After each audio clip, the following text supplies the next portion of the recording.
마지막 다섯 번째로 사망연산자와 배정연산자, 그리고 대입연산자, 다음에 순차연산자, 이러한 것들에 대해서 한번 알아보도록 하겠습니다. 자, 첫 번째 사망연산자는요. 이게 바로 if문, 이제 요 다음에 바로 배우실 것이 이제 제어문 파트인데요. 제어문은 문장을 제어한다는 뜻입니다. 그래서 if 문장을 제어하는 그러한 문장 중에서 if라는 제어문이 있는데 그것의 전신이 바로 사망연산자입니다. 이 사망연산자는 세 개의 항으로 구성되어 있다라고 삼항이라고 해서 그러한 연산자, 삼항으로 구성됐다라고 해서 사망연산자라고 부르는데요. 기호는 물음표라는 기호 앞쪽으로 특정한 조건항, 이 조건항은 true 내지는 false를 나타낼 수 있어야 됩니다. 이 조건항을 주고 이것이 참을 나타내면 바로 앞에 있는 항 1을 실행을 시켜주고요. 거짓을 나타내게 되면 콜론 뒤에 있는 요 콜론입니다. 콜론 위아래 점점 이렇게 있는 콜론이고요. 점 쉼표 이렇게 있는 건 세미콜론입니다. 그래서 콜론 바로 뒤에 있는 두 번째 항을 거짓을 나타낼 때는 실행시켜준다. 그게 바로 사망연산자인데요. 얘 같은 경우는 아직도 많이 씁니다. 예를 들면 if문보다도 얘를 더 많이 쓰는 경우가 바로 성별 체크할 때 많이 쓰는데요. 자, 우리 성별 한번 만들어서 출력을 시켜보도록 할까요? 숫자 값을 입력받아갖고 1을 입력하면 남성, 2를 입력하면 여성, 뭐 이러한 식으로 출력을 시킨다 라고 가정을 해보면요. 14번째 예제를 만들어 봤을 때 위에다가 if 출력이 필요하기 때문에 IO 패키지 선언을 해줄 거고요. public static void main.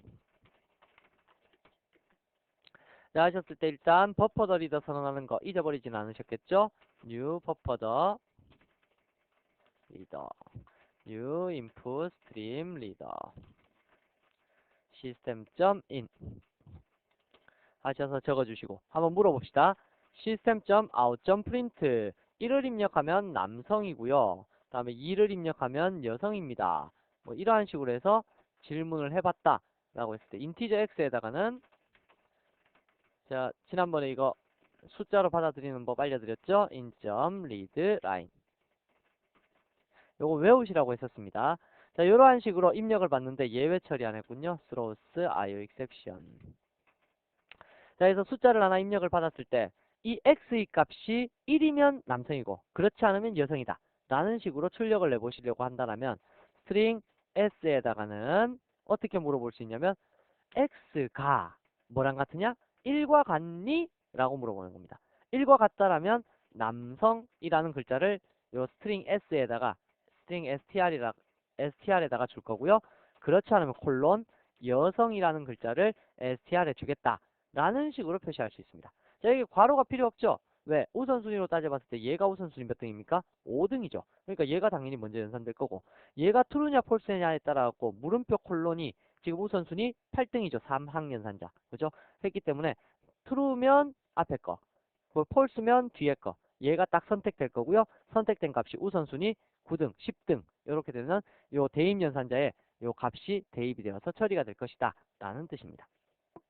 그래서 우선순위 상으로 봤을 때는 아무 문제가 없을 것 같고요.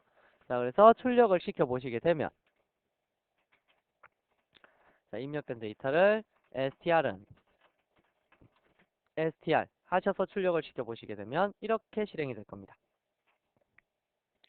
자, 실행시켜 봤을 때 우선 남성이면 1, 여성이면 2를 입력하라 라고 했을 때 1을 입력하면 1과 같으니까 남성이 출력되겠죠. 이렇게.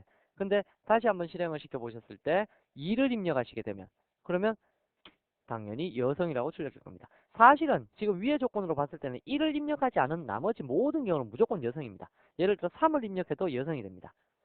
그래서 1과 2만 딱 입력받기 위해서는 우리가 if문이라는 것을 사용해서 이제 다음에 나온 제어문을 사용해서 처리하셔야 되는데요. 지금과 같은 경우에는 단순히 1과 같으냐 아니냐 그것만을 비교하고 처리해 줄 수가 있습니다. 여하튼 3항 연산자는 한 개의 항, 두 개의 항, 세 개의 항으로 구성되어서 어떠한 작업을 처리해 줄 수 있도록 만들어 준다라는 건데요. 이러한 3항 연산자에 있어서 여러분들이 주의하실 것은 이러한 3항 연산자 사이에 식들은 들어갈 수가 없다는 거 알아두십시오. 어떠한 식들이 들어갈 수 없냐면 예를 들면 string str 이렇게 하나 선언해 두시고요. 요 x는 1과 같으냐 2랑 같으냐 라고 해놓고 str에 남성 대입하겠다. 다음에 str에 여성 대입하겠다. 이러한 식으로 처리하시게 되면 요것 자체가 그냥 하나의 항이기 때문에 어떠한 데이터의 대입이라든지 처리가 되지 않는다는 겁니다. 그렇기 때문에 str을 이러한 식으로 내부에서 이렇게 항의 내부에서 사용하는 거 자바에서는 있을 수가 없다는 거 기억해 두시고요. C 언어 같은 곳에서는 이거 됩니다. 되지만 자바에서는 안 된다는 거 꼭 기억을 해 두시기 바랍니다. 자, 그래서 이러한 식으로 세 개의 항으로 구성해서 특정한 조건에 따라서 데이터 실행하는 거 이게 바로 3항 연산자다라는 거 기억하시고요. 다음에 이때까지 계속 했던 거 대입 연산자 이제서야 나오죠. 그래서 제일 마지막 바로 앞에다. 근데 요 사이에 뭐 있었어요? 증감 연산 뿔뿔 마이너 마이너 후위형이 있었죠. 그래서 요거 있었는데 앞에서 이미 설명했기 때문에 후위형에 대해서는 지금 여기에서는 언급을 안 하고 있는 건데요. 요 뿔뿔 마이너 마이너가 요 사이에 있었다라는 거는 기억을 해 두십시오. 그래서 배정 대입 연산자보다 후위에 후위 연산자가 있다. 순차 연산자보다는 빠릅니다. 이렇게 있다는 거 기억해 두시고요. 배정 대입 연산자에서 대입하는 거 대입은 뒤에서부터 앞으로 넣는다라는 거. 우리 이때까지 계속 변수 선언하면서 대입을 시켰죠. 그래서 뒤에서부터 앞으로 넣는다는 거고요. 그 외에 나머지 이렇게 이코라고 같이 쓰는 연산자가 있는데 곱하기도 이코라고 같이 쓰고 나누기도 이코라고 같이 쓰고 플러스 마이너스도 이코라고 같이 쓰고 이렇게 이코라고 같이 쓰는 연산자가 있는데 이러한 연산자를 배정연산자라고 합니다. 자, 이렇게 배정연산자는 일반 연산자하고 뭐가 틀릴까라고 하면 일단 제가 예제에서 한번 설명을 드려볼게요. 무엇이 틀리냐면 말로 설명을 드려보자면 여기에서 일반 연산자는 덧셈이나 뺄셈이나 곱셈이나 나눗셈을 처리했을 때 무슨 일이 일어나던가요? 덧셈, 뺄셈, 곱셈, 나눗셈이 일어났을 때 당연히 그죠? 연산자가 인티저보다 작을 때는 전부 다 뭘로 바뀐다고 했어요? 인티저로 바뀐다고 했었죠. 인티저보다 큰 거는 큰 자료형으로 바뀌고요. 그런데 배정연산을 취하게 되면 자신의 자료형을 유지할 수 있다는 게 좋은 점입니다. 자, 그러면 15번째 예제를 한번 보시게 되면요. 자신의 데이터를 유지하는 게 어떻게 되는가, 어떻게 유지할 수 있는가, 그걸 보여드릴게요. 자, 15번 예제를 만드시고요. 자, 15번 예제를 보시게 되면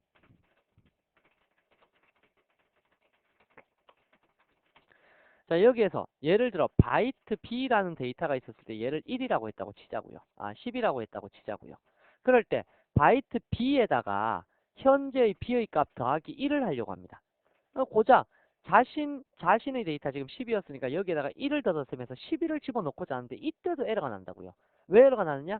덧셈이라는 연산을 하게 되면 인티저보다 작은 연산 사이에서는 지금 여기 B가 바이트니까 인티저보다 작죠. 작은데 그 작은 연산과 어떠한 숫자를 덧셈, 연산을 해버리게 되면 무조건 무엇으로 바뀌냐면 인티저로 바뀝니다. 그러니까 자기 자신 속에는 다시는 대입할 수 없는 거예요. 그래서 덧셈, 뺄셈, 곱셈, 나눗셈과 같은 이러한 연산만 하더라도 자기 자신 속에다가 데이터를 집어넣을 수 없는데 이걸 똑같은 식으로 자기 자신 속에 집어넣을 수 있는 방법을 하나 제공을 해준 겁니다. 그게 뭐냐면 바로 이러한 형태로는 쓸 수가 없고 자기 자신의 값을 1 증가시키기 위해서 더하기 이퀄 1 하게 되면 1이 덧셈되어 들어갑니다. 그러면 1 증가 같은 경우에 사실 B 뿔뿔 해도 1이 증가되죠. 뭐 B 뿔뿔이나 뿔뿔 B나 뭐 관계없죠. 뭐 이러한 것들이 전부 다 1씩 증가되는 건데 만약에 50을 증가하고 싶다. 다시 말하면 자기 자신에다가 50을 덧셈해서 넣고 싶다. 바이트 C에다가는 얘가 12라고 치자고요. 10이었는데 바이트 D라는 것을 50이라고 해갖고 C에다가는 C 더하기 D 하고 싶어요. 이렇게 하고 싶지만 바이트 더하기 바이트지만 덧셈을 해버리면 인티저로 바뀌기 때문에 C에 못 집어넣는다고요. 그렇더라면 어떻게 처리를 해줄 수 있냐면 이건 안 되지만 뭐는 된다고요? C 플러스 이퀄 D 하시게 되면 C에다가 D의 값인 50을 덧셈해서 넣어주면 62라는 값을 C가 가지게 되겠죠. 그래서 system.out.println C는 하고 C를 출력을 시켜보면 정상적으로 실행이 되더라 라는 얘기입니다. 다시 말하면 자신의 데이터를 유지하면서 62 나왔죠. 자신의 데이터를 유지하면서 어떠한 값을 저장하고자 할 때 그때는 일반 산술 연산으로 처리를 할 수 없잖아요. 다른 연산도 마찬가지고요. 제가 다른 연산도 막 설명하면서 이거 인티저보다 작을 때는 전부 다 인티저로 바뀝니다. 막 이렇게 다 설명드렸잖아요. 그러한 식으로 다른 연산자들도 연산을 하려고 하면 전부 다 인티저보다 작은 것들은 인티저로 다 바뀌기 때문에 그럴 때 자신의 자료형을 유지할 수 있는 방법으로서 어떠한 방법이 제시되었냐면 바로 배정연산이라는 것이 제공되어 줬다라는 뜻입니다.